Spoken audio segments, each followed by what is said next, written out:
bog diok ke kwigan gatin tike kilas diok chana roi ke kwi bokel kena bogrew en gwasa me cha gwas ke kwi bog diok lara jene yer den kana jak shika wo yer shika wo ka biet ken kel shika o ma yer kanyang mudidatin shigadanen shikering kapet me shika nyang nen shikering telere ti chicken kakap shikering wich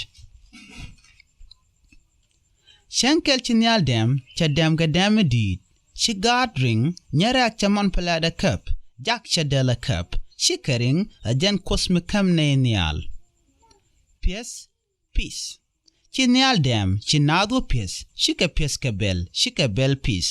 amen man tamne bo shika peace re kaka chine peace ba tineka kak mudit jekne misten man jak amarba mar che yangech shewangach a yang mar en yang mi marangech chi yang wo mat che pimas mar che ne mo chak shik dar meme shik shewer che pinung che kanung ke dar shik me amar che dar metes e dar medid chi ni maru yerba che pinung ke tak mar che tak motesba mar shik me pelpel shop lun elong wana kwenede red keneden ke jak shika wajal jalka kabiesken jalka kapet kalunyatin jenare kaka jak chalunya monen red keneden shiken janen ba shikering along shika robar shika chubwich shika kan shimar ben chagajalong lunyare kakade chinad ben me shika chub kakamar shiluny robar gad ling yene entama en rajame chiluny ben kawar cha yang marnak chinejek chinaz ben shika meken kep shika luny wakak shikene jek shikene nak an lunyamo jak cha wiyang nangwich cha jakamar chimara tal chine sham chine ring dial tinkan chine kanong mar yang amo ayang medit china diaromat shika miskel ni mar che piunong cha chobier cha nyang nen sharabar shakan chine dial gaja long kalon kana nyang gor mi bor ngote shigado dep deng teke ebi mi bor ebi mi shimana kame jale kaje ka shebat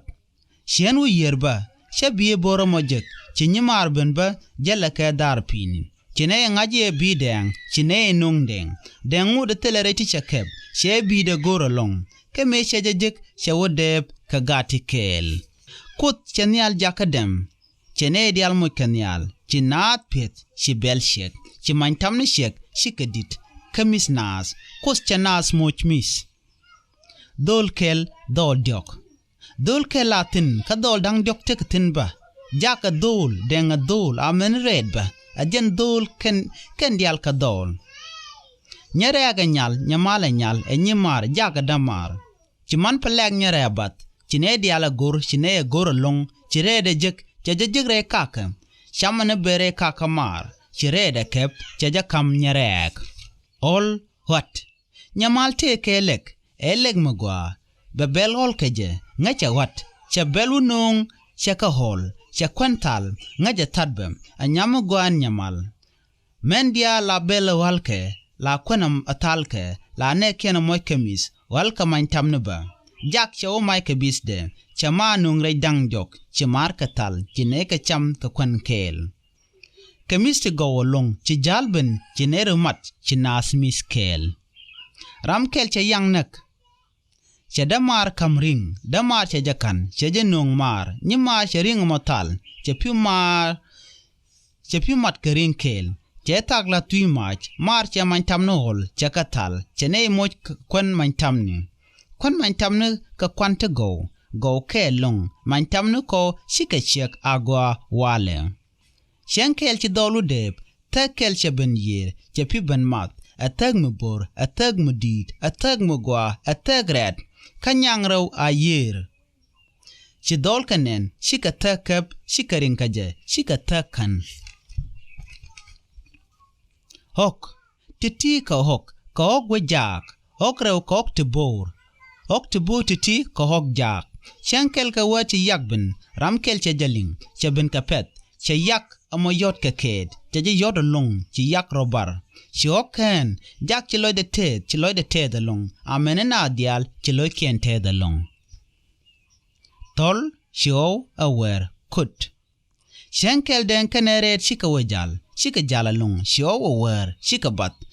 ka dol titani shika dwal alung shika nachol telarami shika ling shika tolnen a tolmedi shika jaw yakaling shika ring shika kod wijat chiram kelben arandien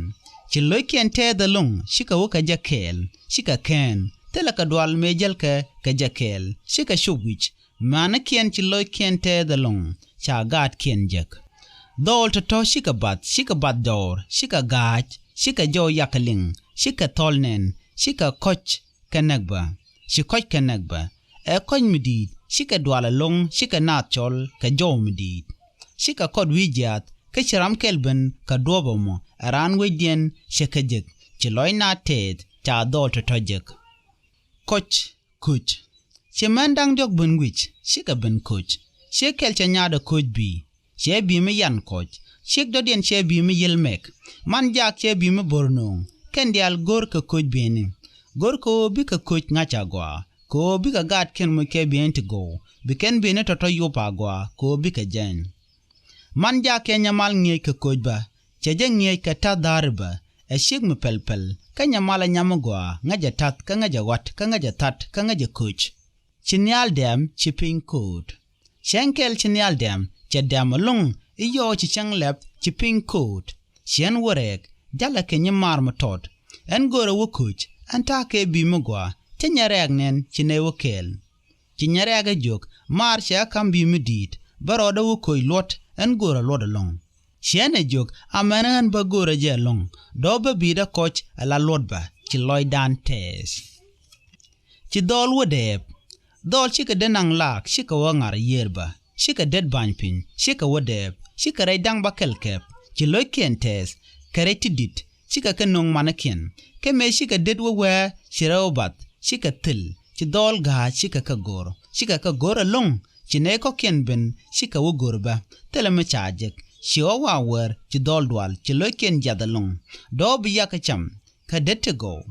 ayoram kel cha jodaling shaway kapet ramkel cha jodaling shawa kapet cha shup cha jajek kandang raw kel chi loy ken te dalong anta ga det bakel ci yak ben ka wor ca det ka dang raw nak ca kel cham ca kel banpin ca robar ko ci ranben ramshi jeling shamaneka ci lode jadalung me shen a jegno mar ci ring del tal ci ne cham ka teletes loaj ci mara jog alo du ci jat gada misni nyamal kene nyere ak jel ka lot to go along lotin ci ken ka coach ngay ken coach beni chinyal de amalung wale chebel kena mantam no wach do bi pin ko di yo chi chang le bagwa man ja ke nyaare nge che jenge katat shenkel me che piun we year che jenya long chi mandwal dwale ni chi mandwal dwale e do chi nyanga ke ke yo cheben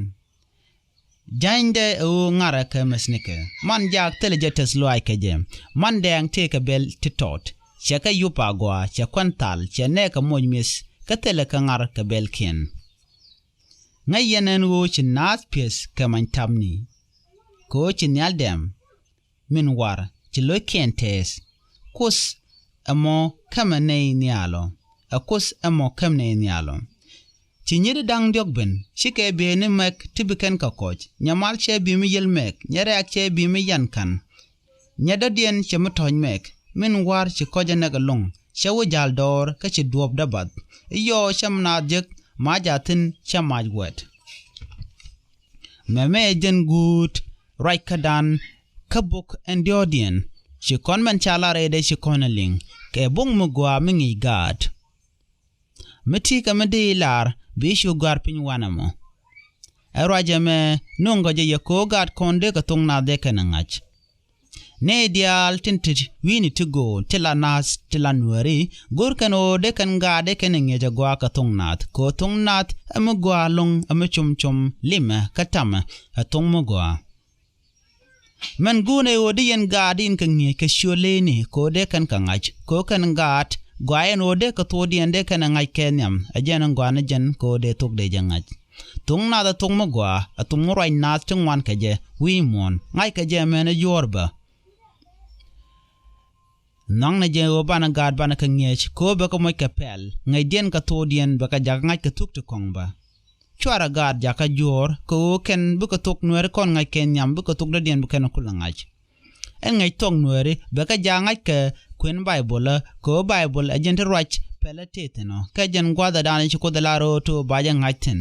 shen ko dial te gare bible mu ku je tong nuer ci bible ci je de longa kwen ka shi mandane ci ko da lar ka kuidu ka kuite ka du ci je de ngach anda mandu ni shen ko nyak biate kamal enono